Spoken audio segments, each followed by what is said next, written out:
Ready, Naomi? All right. Hi, everyone. We'll get started. Just raise your hands. We'll get through as many as possible. Naomi, welcome back to Melbourne Park, somewhere where you have some great memories. Just talk us through what it was like returning and also your preparation ahead of the tournament. This is so low. Okay. Can you hear me? Okay. Okay.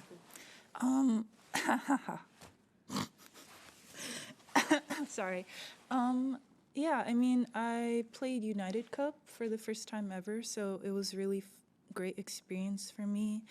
And even though we lost early, it was still really fun, and I was glad to be able to get 2 matches in. So coming into this tournament, I feel pretty good, and yeah, I feel better. I feel healthy, so that's all I can hope for. Okay, Ben?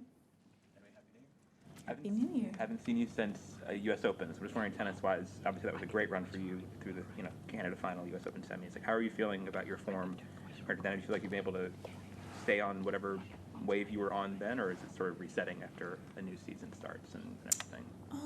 I mean, it's a little tough to say. Like, obviously, U.S. Open for me was really special, and I can only hope to continue in that way. But there's, the off season, there's things that I worked with Tomas, and I just want to be a better player. There are some things or some points that I regretted in U.S. Open, so I just hope to be able to look back on this tournament, however it ends, and not have any regrets. Okay, Matt, over there. Matt Fudham. Hi. You mentioned you probably do have a lot of good memories here. What are some of the ones that stick out the most, and also when you come to a place where you have a lot of good associations? Are there certain things you do? Are there certain specific routines you have here that make it different from other places that you like to pursue? Yeah, definitely. I think, obviously for me, my memories have to do with, I guess, the 2 wins that I have here. But honestly, just eating dinner with my team, going to my favorite restaurants. There are, routines that I like to do, go on bike rides near the water. So I was able to do that this morning, which was really fun. And overall, just try to enjoy the city the best that I can. Okay, David Cain and then Matt Roberts. David? Hi. The off-season is usually a great time to catch up on TV and movies, and I saw you were posting on social media about Heated Rivalry, and I was just curious how you learned about the show and what you thought of it.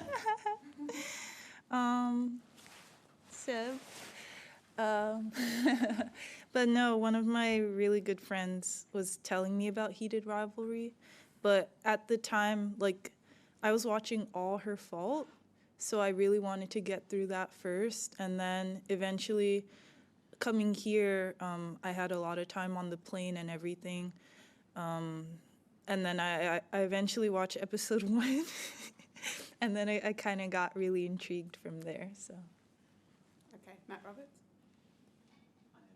You mentioned feeling some regrets about the US Open. I'm just wondering if you could expand on that. Is that you talking about in-match moments and decisions, or anything off court?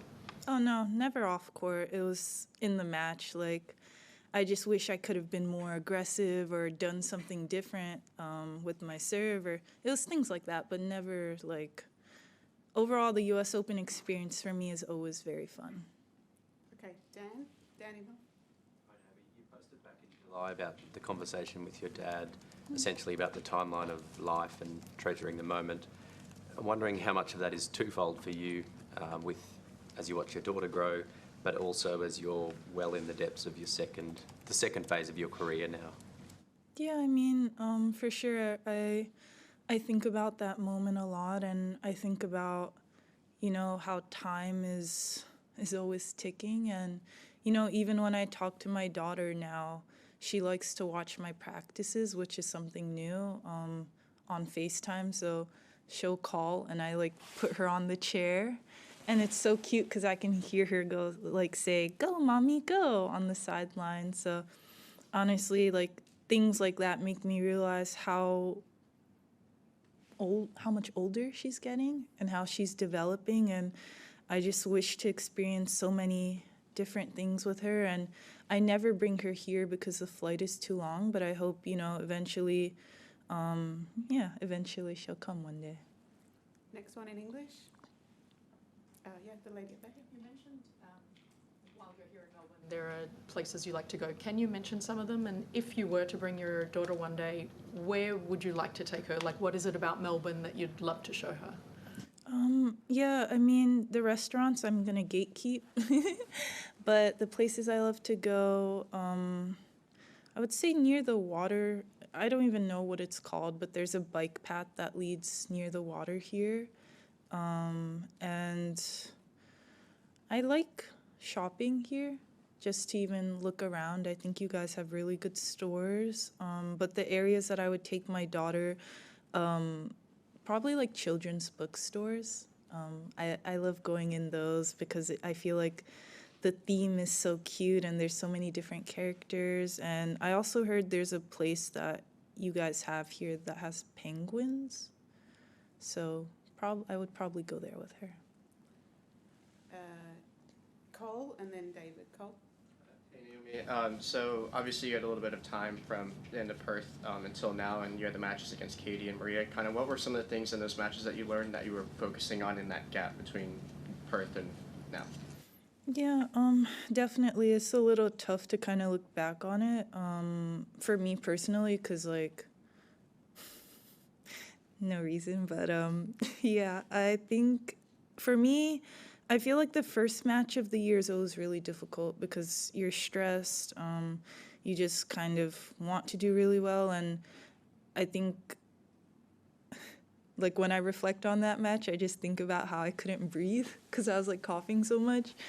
But honestly, I just wanted to be more aggressive and kind of more assertive with my game. I feel like I think my defense is good now, so I can almost kind of get away with it. But yeah, I want to play more aggressively. That's what I took away.